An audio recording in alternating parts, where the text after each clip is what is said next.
এটা মহানবী হজরত মুহাম্মদ সাল্লাল্লাহু আলাইহি সাল্লামের সময়, যখন মুসলমানরা মক্কা থেকে মদিনা হিজরত করেছিল। তখন মদিনায় এক ইহুদি মহিলা একটি অন্ধ বাচ্চা জন্ম দেন। বাচ্চাটি যখন একটু বড় হলো, তখন সে মুসলমানদের বাচ্চাদের সাথেই খেলা করত। এই রহস্যময় শিশুটি মদিনা ও মদিনার আশেপাশের এলাকায় বিখ্যাত হয়ে ওঠে। সে নিজের ওপর ওহী বা আলকা এসেছে বলে দাবি করে এবং অদ্ভুত ও রহস্যময়ভাবে কথা বলে। তাই তার মা একদিন আল্লাহ রসুল সাল্লাল্লাহু আলাইহি সাল্লামের কাছে গেলেন এবং তার ছেলের পুরো ঘটনা খুলে বললেন এবং রসুল সাল্লাল্লাহু আলাইহি সাল্লামকে তার ছেলেকে দেখে আসার জন্য অনুরোধ করলেন। তাই একদিন মুহাম্মদ সাল্লাল্লাহু আলাইহি সাল্লাম সাহাবীদের নিয়ে শিশুটির অবস্থা সম্পর্কে জানতে তার বাড়ির উদ্দেশ্যে রওনা হলেন। রাস্তায় আপনি বাচ্চাটিকে বনি মাঙ্গলার আনসার শিশুদের সাথে খেলতে দেখলেন। শিশুটির নাম ছিল সাফ ইবনে সায়াদ। আপনি সাল্লাল্লাহু আলাইহি সাল্লাম হজরত উমর ইবনে খাত্তাব ও কয়েকজন সাহাবীকে নিয়ে ওই শিশুদের কাছে গেলেন। তারা বনি মাঙ্গলার বাড়ির পেছনে খেলছিল। ইবনে সায়াদ তখন বয়ঃসন্ধির কাছাকাছি, কিন্তু সে বড় হয়েছিল না। আপনি তার কাছে গেলেন, সে বুঝতে পারল না। আপনি তার পিঠ চাপড়ে বললেন, সায়াদ, তুমি কি সাক্ষ্য দাও যে আমি আল্লাহর রসুল? ইবনে সায়াদ আপনার দিকে তাকিয়ে বললেন, আমি সাক্ষ্য দিচ্ছি যে আপনি আল্লাহর রসুল। অতঃপর ইবনে সায়াদ আল্লাহর রসুলকে জিজ্ঞেস করলেন, তুমি কি সাক্ষ্য দাও যে আমি আল্লাহর রসুল?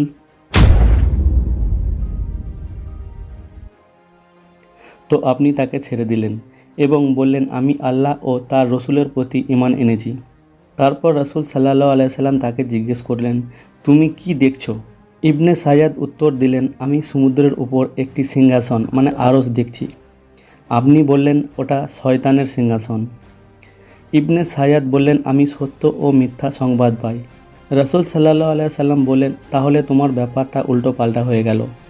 তারপর আপনি বললেন, আমি তোমার জন্য কিছু লুকানোর জিনিস লুকিয়ে রেখেছি। প্রকৃতপক্ষে রসুল সাল্লাল্লাহু আলাইহি সাল্লাম মনে মনে দুখান শব্দটি ভেবে রেখেছিলেন। ইবনে সায়াদ বললেন, ওটা আদ-দুখ। আপনি বললেন, অপমানিত হও, তোমার শক্তি বৃদ্ধি পাবে না। উমর রাদিয়াল্লাহু আনহু বললেন, আপনি যদি আমাকে অনুমতি দেন তাহলে আমি তার মাথা কেটে ফেলব। আপনি বললেন, তাকে ছেড়ে দাও। যদি সে সত্য হয় তাহলে তুমি তাকে নিয়ন্ত্রণ করতে পারবে না, আর যদি তা না হয় তবে তাকে হত্যা করায় কোনো কল্যাণ নেই। ইবনে সায়াদের জাদুকরী কথার ও রহস্যময় সম্পর্কিত একটি বিখ্যাত বর্ণনা রয়েছে যে একবার নবী মুহাম্মদ সাল্লাল্লাহু আলাইহি সাল্লাম ও ওয়াব ইবনে কাব রাদিয়াল্লাহু আনহু একটি খেজুর বাগানে গেলেন, যেখানে ইবনে সায়াদ উপস্থিত ছিলেন। আপনার চেষ্টা ছিল এই যে ইবনে সায়াদ আপনাকে দেখে তার আগেই আপনি লুকিয়ে তার কথা শুনবেন। সুতরাং আপনি দেখলেন যে সে তার চাদর গায়ে জড়িয়ে কিছু আবৃত্তি করছে, যাতে তার ঠোঁট নড়াচড়া করছে। হঠাৎ ইবনে সায়াদের মা তাকে একটি খেজুর গাছের পেছনে দেখে বলে উঠলেন, সায়াদ, এ তো মুহাম্মদ সাল্লাল্লাহু আলাইহি সাল্লাম। এ কথা শোনার সাথে সাথেই ইবনে সায়াদ লাফিয়ে উঠল। আপনি সাল্লাল্লাহু আলাইহি সাল্লাম বললেন, যদি সে তাকে ছেড়ে দিত তাহলে তার ব্যাপারটা আজ আমার কাছে পরিষ্কার হয়ে যেত। মদিনার লোকেরা বলতো ইবনে সায়াদের কাছে জাদুতন্ত্রের প্রভাব আছে, অথবা তার কাছে শয়তান আসে এবং তাকে আল্লাহর সিংহাসনের কথা জানায়। প্রকৃতপক্ষে ইবনে সায়াদের ব্যাপারে রাসূল সাল্লাল্লাহু আলাইহি সাল্লাম নীরব ছিলেন, কারণ আপনার কাছে ইবনে সায়াদের বাস্তবতা নিয়ে কোনো ওহী আসেনি যে ইবনে সায়াদ কে ছিল। যদিও কিছু সাহাবী বিশ্বাস করতেন যে ইবনে সায়াদ দাজ্জাল, যেমন হজরত জাবির ইবনে আবদুল্লাহ রাদিয়াল্লাহু আনহু আল্লাহর কসম করে বলতেন যে ইবনে সায়াদ দাজ্জাল। হজরত উমর রাদিয়াল্লাহু আনহু মুহাম্মদ সাল্লাল্লাহু আলাইহি সাল্লামের সামনেই ইবনে সায়াদকে দাজ্জাল বলতেন, কিন্তু নবী মুহাম্মদ সাল্লাল্লাহু আলাইহি সাল্লাম এটা স্বীকার বা অস্বীকার কোনোটাই করতেন না। ইবনে সায়াদ সম্পর্কে ঐতিহাসিক গ্রন্থে উল্লেখ রয়েছে এবং তাতে এটা বলা হয়েছে যে ইবনে সায়াদ এবং তার মা পরে ইসলাম গ্রহণ করে নিয়েছিলেন এবং ইবনে সায়াদ লোকেদের বলতেন যে তিনি দাজ্জাল নন, কিন্তু তা সত্ত্বেও মানুষ ইবনে সায়াদের ব্যাপারে সন্দেহের মধ্যেই থাকতেন, কারণ তিনি সবসময় অদ্ভুত ধরনের কথা বলতেন। অতএব আবু সাইদ আল খুদরি রাদিয়াল্লাহু আনহু বর্ণনা করেন যে যখন আমরা হজ বা উমরার উদ্দেশ্যে বের হলাম তখন আমাদের সাথে ইবনে সায়াদও ছিলেন। আমরা বিশ্রামের জন্য একটি স্থানে থামলে আমাদের কাফেলার লোকজন ছত্রভঙ্গ হয়ে যায়, কিন্তু আমি এবং ইবনে সায়াদ এক জায়গায় রয়ে গেলাম। আমি ইবনে সায়াদকে দেখে খুব ভয় পাচ্ছিলাম, কারণ লোকেরা তাকে নিয়ে অনেক কথা বলে। হযরত আবু সায়াদ রাদিয়াল্লাহু আনহু বলেন, তিনি তার মালপত্র এনে আমার মালের সাথে রেখে দিল।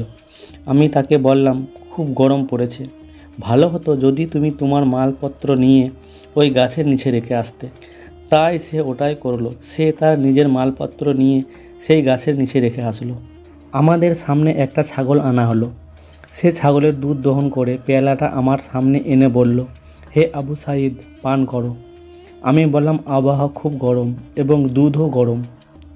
আসলে আমি তার হাতের দুধ পান করতে রাজি ছিলাম না, কিন্তু তিনি বললেন, হে আবু সায়াদ, মানুষ আমার সম্পর্কে যা বলছে সেই জন্য আমি একটা দড়ি নিয়ে একটা গাছের সামনে বেঁধে সেটা থেকে ঝুলে পড়ার সিদ্ধান্ত নিয়েছি।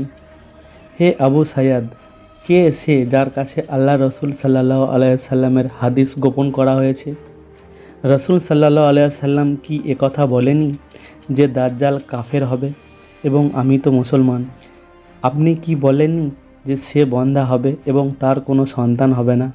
আর আমি তো আমার ছেলেকে মদিনায় রেখে এসেছি। মহানবী সাল্লাল্লাহু আলাইহি সাল্লাম কি বলেননি যে দাজ্জাল মক্কা ও মদিনায় প্রবেশ করতে পারবে না? আর আমি তো মদিনা থেকে আসছি এবং মক্কা যাচ্ছি। আবু সাইদ বলেন, আমি তার কথায় একমত এবং তার প্রতি বিশ্বাস স্থাপনের কাছাকাছিই ছিলাম, কিন্তু সেই সময় তিনি বললেন, আল্লাহর কসম, আমি দাজ্জাল ও তার জন্ম সম্পর্কে জানি এবং আমি জানি যে সে এখন কোথায়। আবু সাইদ রাদিয়াল্লাহু আনহু বললেন, তোমার সারা জীবন ধ্বংস হোক। ইতিহাসিকরা লিখেছেন, ইবনে সাইয়াদ ইয়াজিদ ইবনে মুয়াবিয়ার সময় পর্যন্ত মদিনাতেই ছিলেন এবং হারার ঘটনাটি ঘটার পর তিনি কোথায় অদৃশ্য হয়ে যায়। সেই দিন থেকে তাকে আর কেউ কোনো দিন দেখেনি। ইবনে সাইয়াদের সম্পর্কে ওলেমাদের বিভিন্ন মত রয়েছে। একদল আলেম ও মুহাদ্দিসের মতে ইবনে সাইয়াদ একজন মুসলিম ছিলেন এবং তিনি মদিনায় মৃত্যুবরণ করেন। যখন তার জানাজা নামাজ পড়া হয় তখন তার মুখমণ্ডল খুলে দেখানো হয়েছিল, যাতে সবাই জানতে পারে।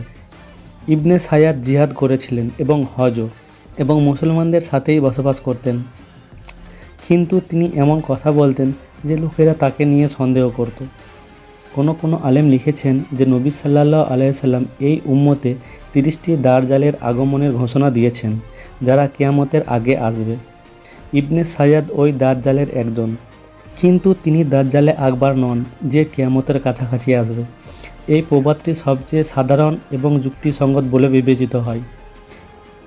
ইবনে সাইয়াদ সম্পর্কে আপনার মতামত কী?